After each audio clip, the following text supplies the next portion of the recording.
India के इतिहास में पहली बार एजुकेशन का जीडीपी 3% से बढ़ाकर 6% कर दिया गया। वहीं पहली बार ही एमएचआरडी का नाम बदलकर एजुकेशन डिपार्टमेंट रख दिया गया और पहली बार ही आप सब लोग अपने सब्जेक्ट्स अपनी चॉइस से चूज कर पाएंगे। क्या ये कोई अफवाह तो नहीं? बिल्कुल नहीं। ये हमारे देश की एजुकेशन पॉलिसी में बहुत बड़ा बदलाव है। Hello friends, this is Monica Sharma and I welcome you all in our YouTube channel educators zone. दोस्तों, अगर आप एजुकेशन पॉलिसी में हुए चेंजेस को पूरा जानना चाहते हैं तो हमारे साथ बने रहिए लास्ट तक। तो आइए हम बात करते हैं हमारी नेशनल एजुकेशन पॉलिसी 2020 के बारे में। जैसा कि आप सभी जानते होंगे और शायद नहीं भी जानते होंगे कि इससे पहले की जो हमारी नेशनल एजुकेशन पॉलिसी रही है वो सन 1986 में आई है, करीबन 34 साल पहले। तो अगर हम बात करें जिस एजुकेशन पॉलिसी को बहुत पहले ही चेंज हो जाना चाहिए था, उसमें बहुत पहले ही बहुत सारी चीजें पहले ही इम्प्लीमेंट हो जानी चाहिए थी, वो अब 34 साल बाद जाके हो रही हैं। खैर कोई बात नहीं, देर आए दुरुस्त आए। खुशी की बात ये है कि इस एजुकेशन पॉलिसी में कुछ छोटे मोटे चेंजेस नहीं किए गए हैं, बल्कि बहुत बड़े मेजर चेंजेस इसमें किए गए हैं और हर वर्ग के बच्चों के लिए किए गए हैं। क्लास 1 to 12 के साथ साथ इसमें कॉलेज की जो हमारे प्रोग्राम्स रहते हैं, जो हमारे कोर्सेज रहते हैं, उनके बारे में भी कुछ बेसिक चेंजेस आपको देखने को मिलेंगे। तो जो हमारी पुरानी एजुकेशन पॉलिसी की जो भी शॉर्टकमिंग्स रही हैं, जो भी कमियां रही हैं, ये एजुकेशन पॉलिसी उन कमियों को दूर करने का और उसमें बहुत अच्छा कुछ इम्प्लीमेंट करने का प्रयास करते हुए आपको नजर आएगी। तो कुछ मेन जो पॉइंट्स इसमें रहेंगे जो ऐड किए हैं वो ये हैं कि इस एजुकेशन पॉलिसी में स्कॉलरशिप्स दी जाएंगी स्पेशली ऐसे बच्चों को जो डिसएडवांटेजेस रीजन्स में रहते हैं। डिसएडवांटेज मतलब एक ऐसी जगह जहाँ पे उनको प्रॉपर रिसोर्सेज नहीं है, वो आउट ऑफ रीच हैं, जहाँ पे उनको किसी भी तरह की कोई नॉलेज तक नहीं है, उन तक कुछ भी नहीं पहुंच पाता है। तो उन बच्चों को स्पेशली प्रोत्साहित करने के लिए स्कॉलरशिप्स इसमें ऐड की गई हैं। प्लस इसमें दिया गया है जेंडर इंक्लूजन फंड। जैसा कि हम देख पाते हैं हमारे देश में गर्ल्स को अभी तक भी कई ऐसी जगह हैं जहाँ पे गर्ल्स और ट्रांसजेंडर्स को प्रॉपरली एजुकेशन नहीं दी जाती है, कंप्लीटली उनको वहां तक नहीं पहुंचा जाता है। तो वहां तक उनको एजुकेशन प्रॉपर देने के लिए कुछ इंक्लूजन फंड्स बनाए गए हैं ताकि ये एजुकेशन पॉलिसी स्पेशली गर्ल्स और ट्रांसजेंडर्स के लिए भी काम आ सके। तीसरी जो हम बात करें वो मेन ये है कि इसमें टीचर्स की डेवलपमेंट पे भी ध्यान दिया गया है। ये तो हम सब देख पाते ही हैं कि अगर टीचर्स का डेवलपमेंट नहीं होगा, जब तक वो अपडेटेड नहीं होंगे, जब तक वो कुछ नया नहीं करना चाहेंगे, तो वो चीज बच्चों में नहीं आ पाएगी। तो ये इसमें बहुत अच्छा मुझे पॉइंट लगा कि टीचर्स के डेवलपमेंट के लिए बहुत ज्यादा प्लान्स रहेंगे, टाइमली उनको उनकी कैपेसिटी को चेक करते रहा जाएगा और उनको अलग अलग अवसर दिए जाएंगे ताकि वो अपने आप में कुछ अपडेट कर पाए। तो चलिए बात करते हैं अब इंक्लूसिव और इक्विटेबल एजुकेशन होती क्या है। इक्विटेबल मतलब बिल्कुल इक्वल, सबको समान रूप से एक जैसा, और इंक्लूसिव होता है एक साथ, तो सब बच्चों को एक जैसा और एक साथ। इसके साथ ही अगर हम देखें तो इसमें कुछ काउंसलर्स को भी नियुक्त किया जाएगा जो कि बच्चे की फिजिकल, साइकोलॉजिकल और इमोशनल हेल्थ का भी ध्यान रखेंगे। साथ ही ये एजुकेशन पॉलिसी जो ग्रामीण इलाके से आ रहे बच्चे हैं जिनको प्रॉपर रिसोर्सेज नहीं मिल पाते हैं उनको भी सपोर्ट देगी, उनके लिए सपोर्ट सेंटर्स बनाए जाएंगे। इसके साथ दिव्यांग जो बच्चे हैं, दिव्यांग जो स्टूडेंट्स रहेंगे, उनको हायर एजुकेशन में भी अवसर प्रदान किए जाएंगे, जेंडर इंक्लूजन फंड्स दिए जाएंगे और स्पेशली एजुकेशन जोन्स भी बनाए जाएंगे। अब जो मेन टारगेट इस एजुकेशन पॉलिसी का रहा है वो क्या है? गवर्नमेंट का मानना है और उनका ये प्रयास रहेगा कि सन 2035 तक 2021 से 2035 तक 15 सालों में जो हायर एजुकेशन का रेशो है उसको 50% तक का बढ़ाना है। ये इजाफा करने तक का टारगेट गवर्नमेंट के द्वारा रखा गया है। हम बात करते हैं कि प्राइमरी एजुकेशन में क्या चेंजेस किए गए हैं। जैसे कि हम जानते हैं किसी भी गवर्नमेंट स्कूल में जब हम एडमिशन बच्चे को दिलाते हैं तो उसकी मिनिमम जो एज होती है वो 5 इयर्स की होनी चाहिए, लेकिन अब ये चीज हटा दी गई है। अब प्री स्कूल का एक कंसेप्ट ऐड किया गया है जिसमें 3 से 6 साल के बच्चों को प्री स्कूल या फिर किसी आंगनवाड़ी या बाल वाटिका के जरिए एक प्री एजुकेशन दी जाएगी, जिसको नाम दिया गया है ECCE, means early childhood care and education. तो आंगनवाड़ी के थ्रू ही एक बेसिक जो नॉलेज बच्चे को आनी चाहिए वो दी जाएगी। इसमें कुछ एटिकेट्स बच्चे को दे सकते हैं, कुछ शेप्स, मैथमेटिक्स से related basic shapes, colours, fruits, इन सब चीजों की आइडेंटिफिकेशन, इस तरह के कंसेप्ट दिए जाएंगे। और ये जो हमारा early childhood care and education जो रहेगी ये टोटली प्ले बेस्ड होगी, बच्चों को सिर्फ और सिर्फ खेल के जरिए सिखाया जाएगा। उसके बाद बात करते हैं हमारे इस एजुकेशन जो पॉलिसी है इसके आउटकम्स क्या रह सकते हैं। क्या हम मान के चल रहे हैं कि कुछ सालों में हम उस आउटकम को अचीव कर लेंगे।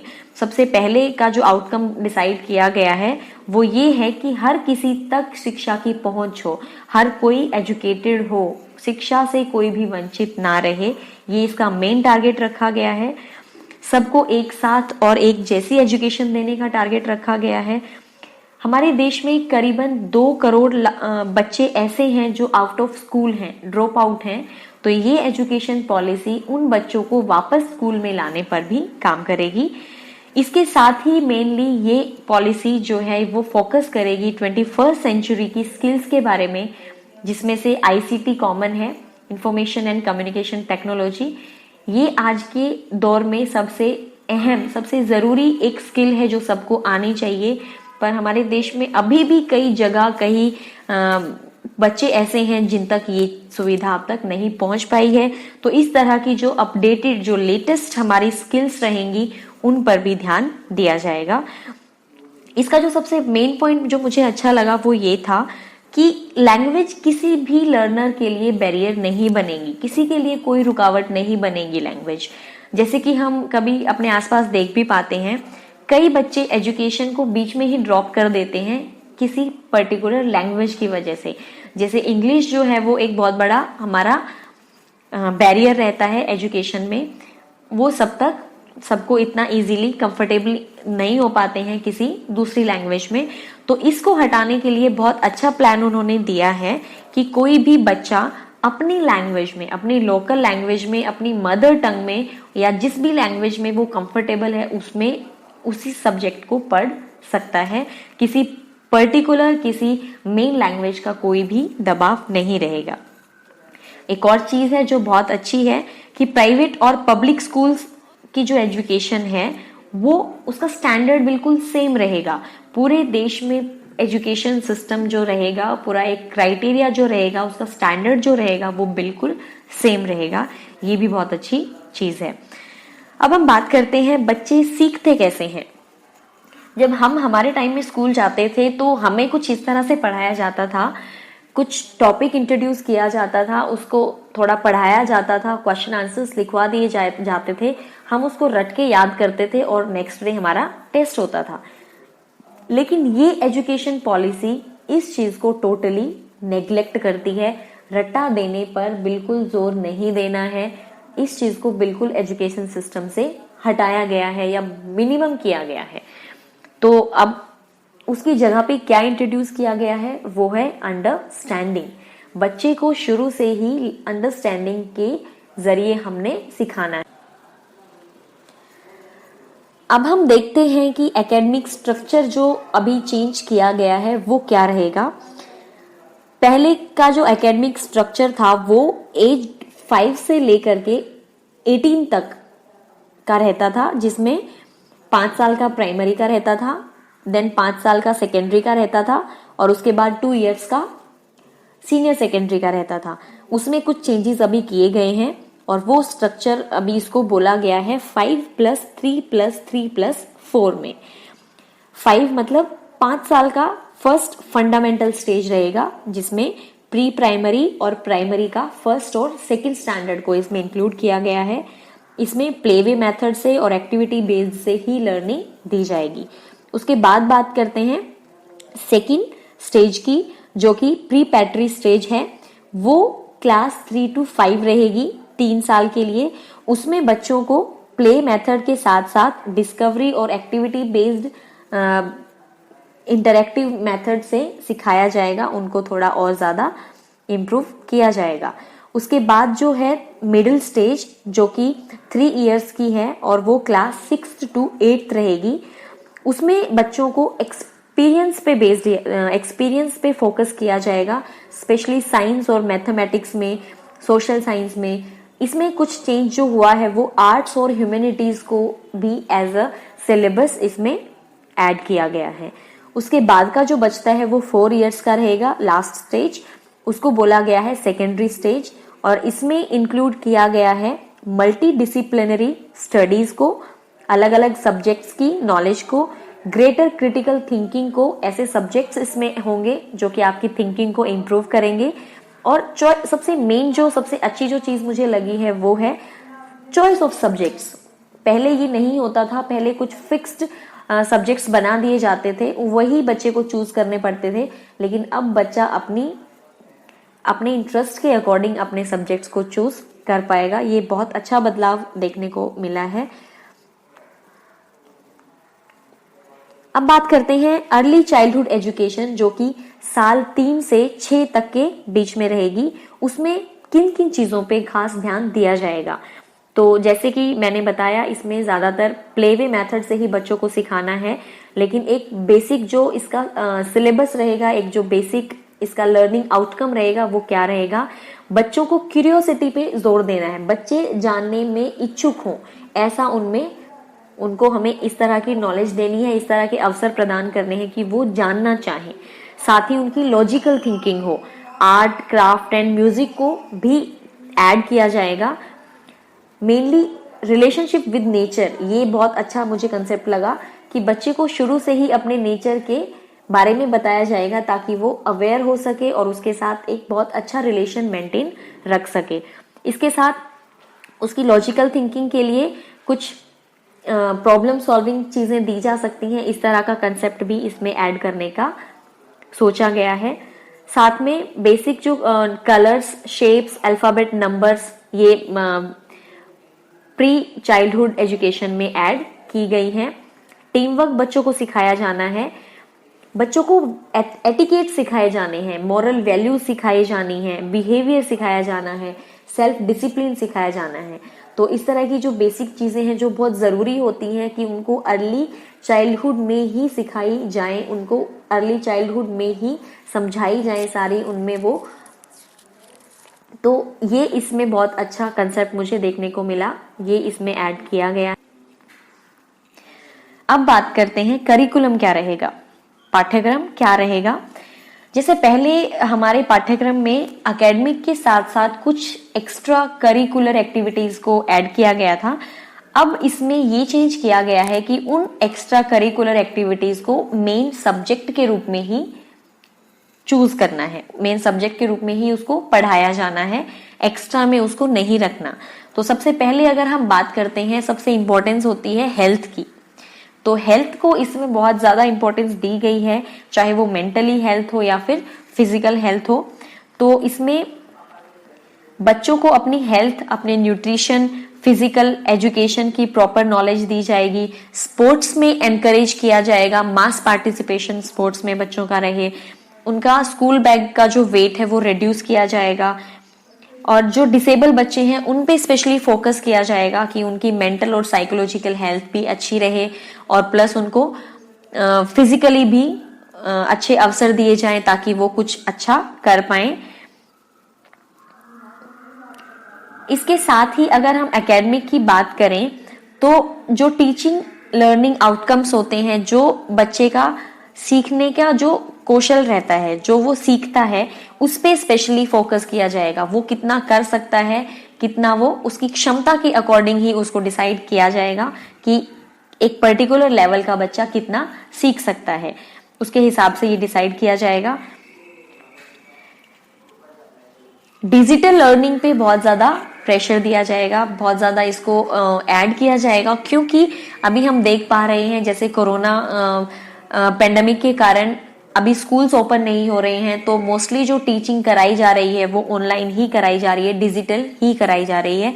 तो ये भी एक बहुत अच्छा कदम होगा, ताकि एक नई जो ये एक मांग है हमारी 21st सेंचुरी की कि लर्निंग जो हो वो डिजिटल बेस्ड हो, क्योंकि ये क्विक होती है और ये बहुत इफेक्टिव रहती है, इसलिए इसको भी एकेडमिक में ऐड करने का पूरा सोचा गया है। साइंटिफिकली बच्चों को सोचने के लिए भी इसमें अवसर दिए जाएंगे। हमारी एक्टिविटीज बेस्ड लर्निंग रहेगी, एक्सपेरिमेंट बेस्ड लर्निंग रहेगी, ये सब हमने ऑलरेडी डिस्कस कर लिया है, तो ये सब चेंजेस इसमें देखने को मिलेंगे। अब आते हैं एग्जामिनेशन पे। सो एग्जामिनेशन का क्या शेड्यूल रहेगा, पहले बात करते हैं क्लास 1 to 8 के लिए। क्लास 1 to 8 के लिए वही पैटर्न रहेगा जो ऑलरेडी चलता आ रहा है। टाइमली टीचर को ही उसको असेस करना है, उसको उसके टीचिंग लर्निंग आउटकम्स के अकॉर्डिंग, क्योंकि हर एक बच्चे का टीचिंग लर्निंग प्रोसेस जो है वो डिफरेंट रहता है, उसका लेवल डिफरेंट रहता है, उसकी स्पीड डिफरेंट रहती है, तो उसी को ध्यान में रखते हुए ही उसको असेस किया जाना है। रटने की जो प्रोसेस है उसको कंप्लीटली बैन किया गया है और पूरा जो फोकस रहेगा वो अंडरस्टैंडिंग पे रहेगा। स्कूल एग्जामिनेशन का जो रिजल्ट रहेगा उसको कंटिन्यूअस मॉनिटर किया जाएगा स्कूल सिस्टम को इम्प्रूव करने के लिए। ऐसे ही हम बात करें क्लास 9 to 12 के लिए, इसमें बोर्ड एग्जाम्स इंक्लूडेड रहेंगे। सो बोर्ड एग्जाम्स जो है वो बहुत इजी रहेंगे और वही बच्चों की कॉम्पिटेंसीज, उनकी क्षमता को ध्यान में रखते हुए ही उनको कंडक्ट किया जाएगा। सेमेस्टर सिस्टम शुरू किया है क्लास 9 to 12 के लिए। जो एग्जाम पैटर्न होगा वो 2 टाइप्स का होगा, ऑब्जेक्टिव टाइप और डिस्क्रिप्टिव टाइप भी रहेगा।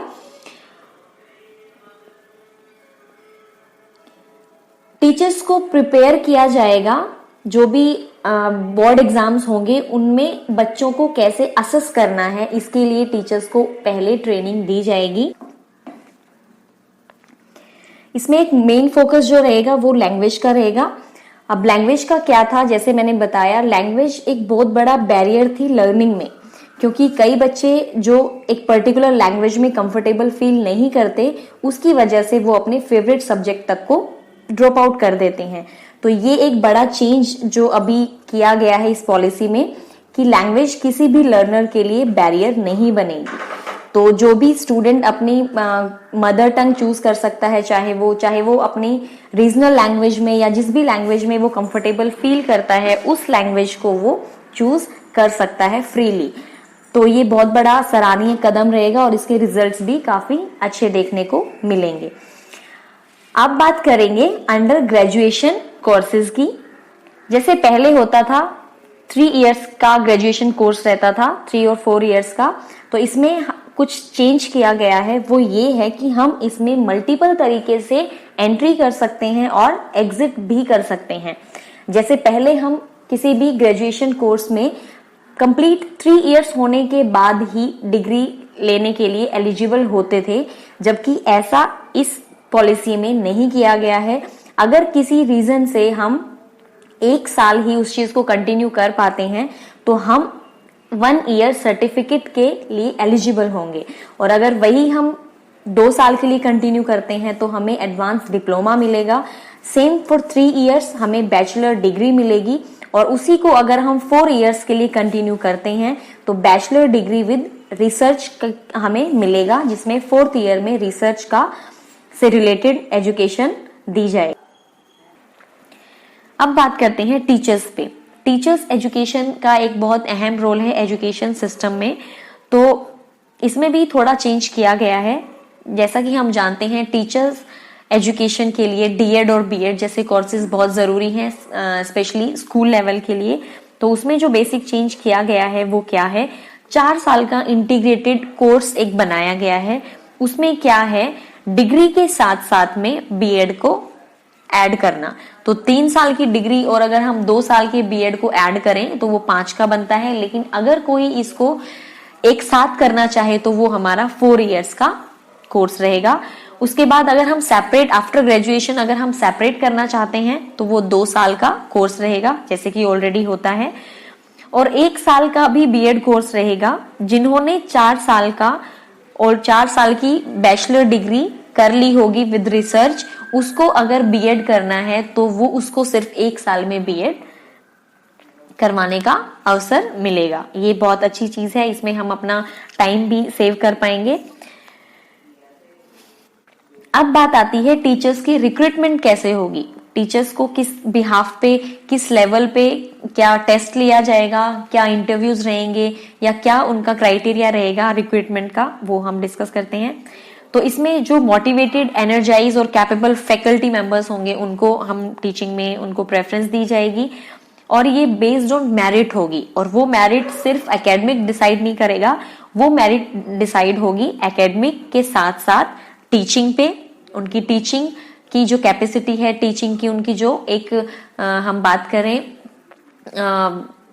उनकी जो स्किल है वो कैसी है, रिसर्च कितनी उन्होंने टीचिंग में की है, उस चीज को ऐड किया जाएगा। प्लस पब्लिक सर्विस को भी इसमें ऐड किया जाएगा कि टीचर ने या जो भी टीचर के लिए अप्लाई करने जा रहा है उसने पब्लिक सर्विस में अपनी टीचिंग से, अपनी एजुकेशन से क्या कुछ किया है, ये चीजें भी उसमें देखी जाएंगी।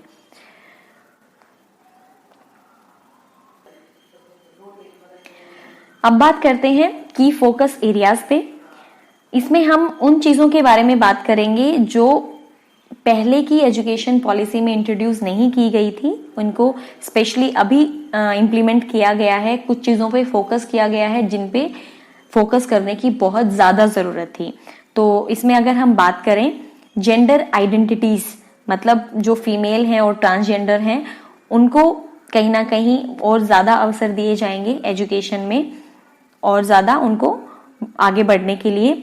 सोशियो कल्चरल आइडेंटिटीज जैसे कि शेड्यूल्ड कास्ट होती हैं, ओबीसीज, माइनॉरिटीज होती हैं, उनको भी एक्स्ट्रा चांसेस दिए जाएंगे।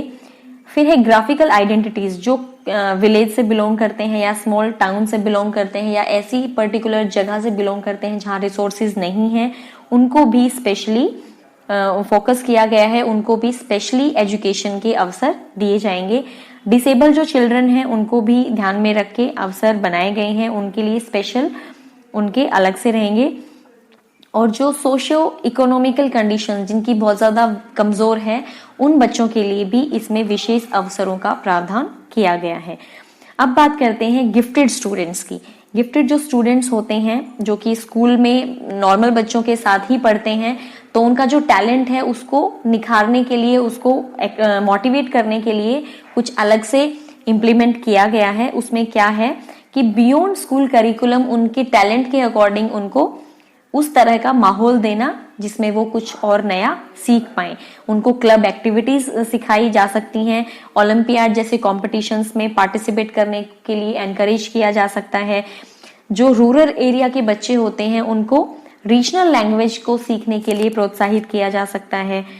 और जो गिफ्टेड चिल्ड्रन होते हैं उनको बीएड जैसे प्रोग्राम, जो एजुकेशनल प्रोग्राम्स हैं, उनमें भी उनको अलाउ किया जा सकता है कि वो कुछ अपना करें। अब बात करते हैं ऑनलाइन एंड डिजिटल एजुकेशन की। तो ये हमारी 21वीं सेंचुरी की बहुत बड़ी मांग है कि हर बच्चे तक ऑनलाइन एंड डिजिटल एजुकेशन पहुंचे, क्योंकि इसकी सबसे ज्यादा जरूरत है। अभी हम देख पा रहे हैं कोरोना पैंडेमिक की वजह से स्कूल्स अभी ओपन हो नहीं पा रहे हैं, तो ऑनलाइन जो टीचिंग है वो अभी यूज में आने लगी है। तो इसको आगे तक और ज्यादा प्रभावी बनाया जा सकता है, उसके लिए भी काम किया जाएगा, उसके लिए भी उनको अवसर प्रदान किए जाएंगे। ऑनलाइन एजुकेशन के लिए गवर्नमेंट ऑफ इंडिया ने ऑलरेडी एक प्लेटफॉर्म रेडी किया हुआ है जिसको दीक्षा ऐप के नाम से जाना जाता है। उस प्लेटफॉर्म पे आप किसी भी क्लास का, किसी भी लेवल का एजुकेशन मटेरियल आप वहां पे जाके उसको ले सकते हैं, यूज कर सकते हैं। इसके साथ ही अभी एक नया जो पोर्टल बनाया जाएगा वो स्वयं करके एक पोर्टल अभी बना दिया गया है एक्चुअली, उस पे भी आप टीचिंग से रिलेटेड कोई भी कंसेप्ट आप वहां पे जाके क्लियर कर सकते हैं, आपको एजुकेशनल वीडियोस वहां पे मिलेंगी। उसके बाद बात करते हैं adult education and life long learning. इसको भी ऐड किया गया है हमारी एजुकेशन पॉलिसी में, जो कि एक बहुत ही बेहतरीन सराहनीय एक जो कदम लगता है गवर्नमेंट ऑफ इंडिया का, क्योंकि एडल्ट एजुकेशन पे कहीं भी बात नहीं होती है। अगर हम घर की बात करें वहां पे भी बच्चे को इस तरह का कोई भी किसी भी चीज से इंट्रोड्यूस नहीं कराया जाता है और स्कूल में भी इससे रिलेटेड कोई बात नहीं होती है। बच्चे सिर्फ अपने फ्रेंड जोन में ही थोड़ा बहुत इससे रिलेटेड सीखते हैं। तो ये बहुत अच्छी चीज है जिसको ऐड किया गया है। इसमें टेक्नोलॉजी बेस्ड लर्निंग हम दे सकते हैं, proper centres, adult education centres बनाए जाएंगे जिसके थ्रू हम बच्चों को उससे रिलेटेड इंफॉर्मेशन दे सकते हैं और वहां पे वो अपनी प्रॉब्लम्स भी डिस्कस कर सकते हैं। ऑनलाइन बुक्स के थ्रू भी हम लोग उस चीज को एनकरेज कर पाएंगे। तो ये सब चेंजेस किए गए हैं, ये बहुत ही सराहनीय और बहुत ही अच्छा जो एक कंसेप्ट मुझे लगा। अब जो इसका लास्ट टॉपिक बचता है वो है goals and timelines for the implementation, कि गवर्नमेंट ने इस पॉलिसी को कंप्लीट करने के लिए क्या क्या गोल्स रखे हैं और इसको इम्प्लीमेंट करने में कितना टाइमिंग्स रहेगा वो सब। इसके लिए उन्होंने 2 लेवल्स में इसको डिवाइड किया है, अर्ली चाइल्डहुड एजुकेशन और जो 9 to 12 हमारा लेवल बचता है। तो अर्ली चाइल्डहुड एजुकेशन में 2 फेज रहेंगे 3 इयर्स के, फ्रॉम 21 to 24। फेज 1 में 1 साल का जो प्री प्राइमरी कोर्स है उसको इम्प्लीमेंट किया जाएगा और 3 मंथ्स का कोर्स जो कि क्लास 1 है उसमें इम्प्लीमेंट किया जाएगा। अगले 2 सालों में उसको एक्सपेंड किया जाएगा 1-1 साल करके प्री प्राइमरी में, क्योंकि वो 3 साल का होता है। उससे फेज 2 को देखा जाएगा कि वो कितना इम्प्लीमेंट हुआ है। सेम रहेगा 9 to 12, लेकिन ये 5 साल का प्रोग्राम रहेगा। इसमें ये 2021 से स्टार्ट होगा। तो जो 9th class next year class 10th में जाएगी उसके लिए न्यू बोर्ड एग्जाम पैटर्न रहेगा और उसके लिए टीचर्स को भी ट्रेनिंग प्रॉपर दी जाएगी। वही 10th क्लास जब आफ्टर 2 इयर्स 2024 में 12th क्लास में जाएगी उसके लिए भी उसका अलग से बोर्ड एग्जाम पैटर्न रहेगा। उससे पहले जो भी पैटर्न कंटिन्यू चल रहा है वही एज इट इज बना रहे। Thank you all for watching this video. If it really helped you to know something, then please like it, share it and subscribe our channel. Also, don't forget to press the bell icon for our further notification. Thank you. Have a good day.